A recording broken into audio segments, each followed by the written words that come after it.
नमस्कार, आप देख रहे हैं आज तक। मैं हूं गौरव सावंत और आज हम बात करेंगे पंजाब में कांग्रेस में किस तरह से जबरदस्त उथल पुथल इस समय भी चल रही है। पंजाब कांग्रेस की कहानी अब कई दिशाओं में और कई शाखाओं में आगे बढ़ रही है। एक तरफ कैप्टन अमरिंदर सिंह, अब यह साफ है कि उन्होंने कांग्रेस से किनारा कर लिया है और अपनी पार्टी बनाएंगे, ऐसा कहा जा रहा है। अपनी डफली अपना राग। नाराज नवजोत सिंह सिद्धू को मनाने की कोशिशें सफल या नहीं, इस पर सस्पेंस बरकरार है।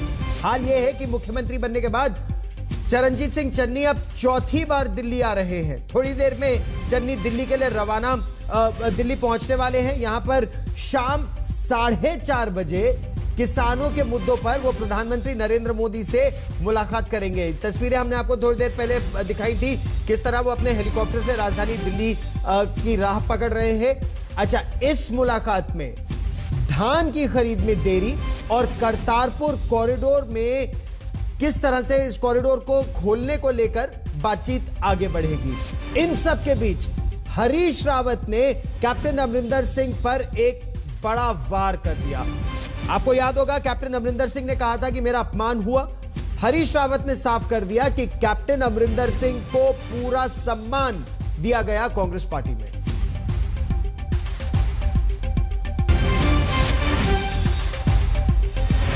जो इस बात को कहा जा रहा है कि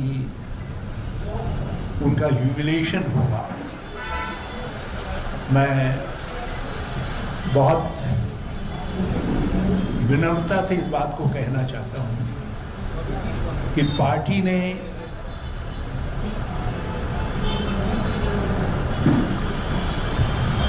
उन्हें हमेशा सम्मान दिया। अमरिंदर सिंह जी के 2-3 दिनों में जो बयान आए हैं, वो बयान ऐसा लगता है कि किसी प्रकार के दबाव में हैं और सत्तारूढ़ दल जो पंजाब के अंदर डिस्क्रेडिटेड है, जिसको पंजाब के किसान, पंजाब के लोग पंजाब का विरोधी मानते हैं, वो श्री अमरिंदर सिंह जी को मुखौटे के तौर पर प्रयोग करना चाहते हैं, उपयोग करना चाहते हैं।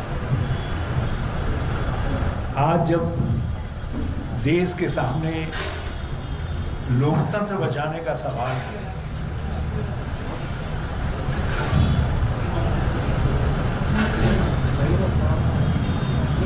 व्यक्तिगत स्वतंत्रता को बचाने का सवाल है, ऐसे समय में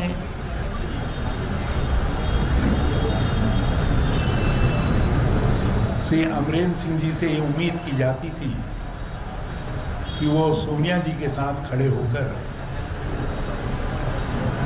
लोकतांत्रिक मूल्यों की रक्षा के लिए अपने आप को समर्पित करें। और मैं फिर से कहना चाहता हूं कि अभी तक जो बातें कही हैं कैप्टन अमरिंदर सिंह जी, उस पर फिर से विचार करें और भाजपा जैसी पंजाब विरोधी, किसान विरोधी पार्टी को प्रत्यक्ष और अप्रत्यक्ष तरीके से मदद न पहुंचाएं।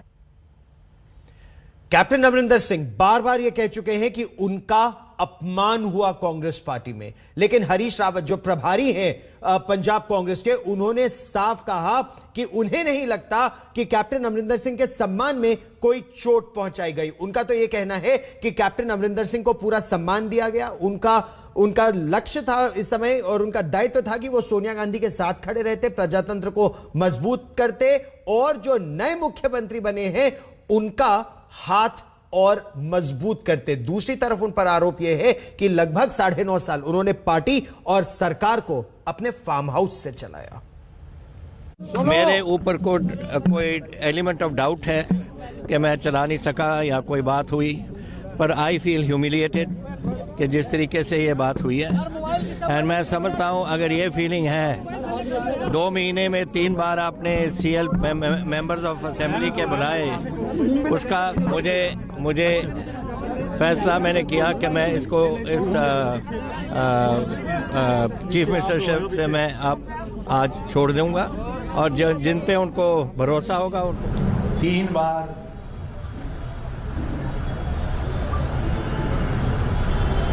वो पार्टी के प्रांतीय अध्यक्ष रहे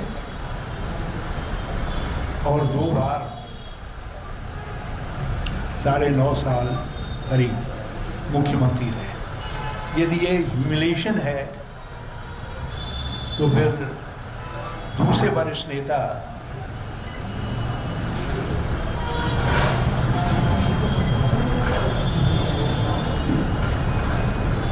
जिनको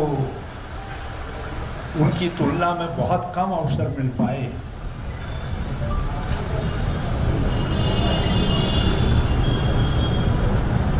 उनसे अमरेंद्र सिंह जी को अपनी तुलना करनी चाहिए।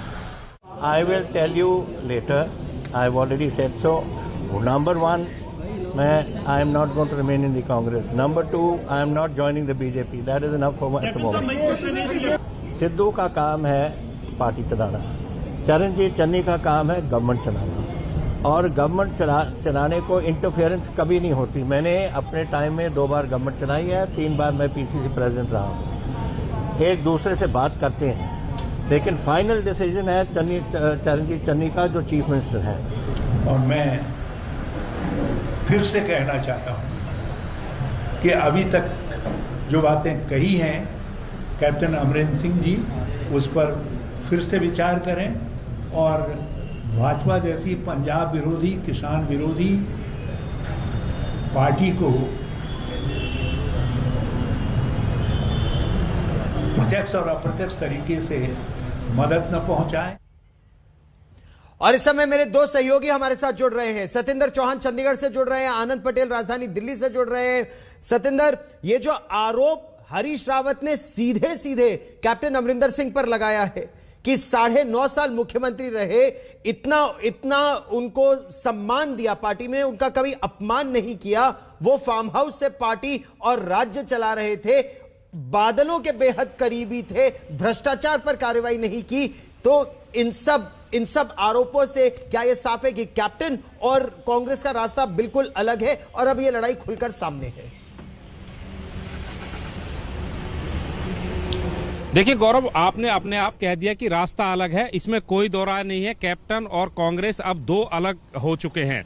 दूसरी बात, हरीश रावत कह रहे हैं कि कैप्टन अमरिंदर सिंह ने 9.5 साल फार्म हाउस से सरकार चलाई, तो यही हरीश रावत हैं जो 15 दिन पहले ये कह रहे थे कि देश की सबसे बेहतर सरकार कैप्टन अमरिंदर सिंह की सरकार है। और उनसे ये सवाल पूछा गया था कि captain Amarinder Singh farm house से सरकार क्यों चलाते हैं, तो यही हरीश रावत कैप्टन अमरिंदर सिंह को प्रोटेक्ट करते हुए कह रहे थे कि कोई फार्म हाउस नहीं है, ये कांग्रेस पार्टी है और कांग्रेस पार्टी जनहितैषी होती है। तो देखिए, राजनीति में ये जो है आयाम जो है बदलते रहते हैं। दूसरी बात, कैप्टन अमरिंदर सिंह अमित शाह से मुलाकात करके गए हैं और भाजपा के नेताओं से मुलाकात करके गए हैं, और उन्होंने इस मुलाकात का उद्देश्य बता दिया कि किसानों के मसले पर मैं प्रधानमंत्री से भी मिलना चाहता था और अमित शाह जी से मिलकर आया हूं। तो अब किसानों का जो है सबसे बड़ा मुद्दा आज के दिन पंजाब में है, विधानसभा चुनाव आने वाले हैं और इस मुद्दे को कैसे आखिर मौजूदा सरकार छोड़ दे। चरणजीत सिंह चन्नी भी दिल्ली पहुंचे हुए हैं,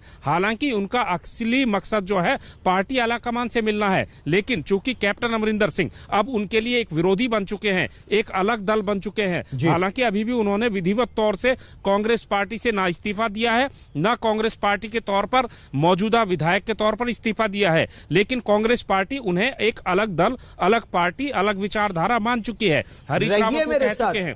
सवाल यहां पर यह खड़ा होता है कि किसान आंदोलन में किसान आंदोलन में जो फसल बोई गई है उसको कहीं कैप्टन ठीक उसका फायदा ना उठा ले। रहिए मेरे साथ, में आनंद पटेल को भी इस में शामिल करना चाहता हूं जल्दी से। आनंद, कैप्टन बार बार ये कह रहे हैं कि मेरा तो अपमान हुआ, 3 बार सीएलपी बुलाई गई, मुझे बताया तक नहीं गया, और मैंने सोनिया गांधी से कहा भी था अगर आप चाहती है मैं इस्तीफा दे दूं, आप मुझे कहिए, मैं अभी इस्तीफा दे देता हूं, लेकिन अपमानित करके हटाया गया और इसीलिए वो अलग हो रहे हैं। इस पर कांग्रेस का क्या कहना है, पहली बात। दूसरा प्रश्न जो बहुत दिलचस्प है, क्या चन्नी और सिद्धू में असल में जो अनबन थी है वो ठीक हो गई है, दोनों एक पटल पर है, आगे बढ़ रहे हैं? आपके पहले सवाल का जवाब देता हूं गौरव। देखिए, जिस तरीके से कैप्टन अमरिंदर सिंह की रवानगी हुई, रुखसती हुई मुख्यमंत्री पद से, वो बेहतर तरीके से मैनेज नहीं किया गया, इसमें कोई दो राय नहीं है। लेकिन अगर ये कहा जाए कि कैप्टन को मौका नहीं मिला, तो जो पहले मुख्यमंत्री की जो कामकाज है उसको लेकर के एमएलएज और कैबिनेट मिनिस्टर्स की जो फीडबैक लिया गया, उसमें बहुत साफ था। तमाम एमएलएज ने कैप्टन के कामकाज को लेकर के सवाल उठा दिए थे। और जो कांग्रेस पार्टी ने वायदे किए थे 2017 से पहले, चाहे वो बरगाड़ी फायरिंग केस हो या फिर सैंड माफिया या फिर केबल माफिया हो, ट्रांसपोर्ट माफिया हो, इन सब के खिलाफ कार्रवाई की बात की थी। लेकिन कैप्टन सरकार ने कोई बड़ा ठोस फैसला इन सब के खिलाफ नहीं लिया। तो कहीं ना कहीं ये आरोप उनकी सरकार पे लगते रहे और कांग्रेस पार्टी को ये लगा कि कैप्टन की सरपरस्ती में चुनाव नहीं जीता जा सकता, इसलिए पार्टी को उन्हें हटाना पड़ा। दूसरी बात, जहाँ तक चन्नी और सिद्धू की बात है, तो मामला अभी बातचीत के स्तर पे है। चन्नी अभी दिल्ली आ रहे हैं, हाई कमान से भी बात करेंगे। लेकिन ये ज़रूर है कि नवजोत सिंह सिद्धू ने जो अपनी 3 मांगे रखी हैं, 2 अफसरों को हटाने की और राणा गुरजीत जिन्हें वो दागी कह रहे हैं उन्हें हटाने की, उस पर वो कायम हैं। और ऐसा लगता है कि वो बातें उनकी जो हैं वो मान ली जाएंगी, क्योंकि वो तीनों वाजिब मांगे हैं। कहीं ना कहीं अगर कांग्रेस ये नहीं मानती है तो चुनाव में इसका असर, खामियाजा उनको भुगतना पड़ेगा। ठीक है, तो इसका फिर क्या ये एक तरह से ये दिखाया जा रहा है कि सिद्धू ने अपनी मांग मनवा ली? हालांकि चरणजीत सिंह चन्नी भी ये कह चुके थे कि वो पार्टी है, हम सरकार है और सरकार मुख्यमंत्री चलाते हैं, पार्टी केवल सुझाव देती है। इस बड़ी खबर पर लगातार रहेगी नजर। सत्येंद्र और आनंद, आप मेरे साथ जुड़े, बहुत बहुत धन्यवाद।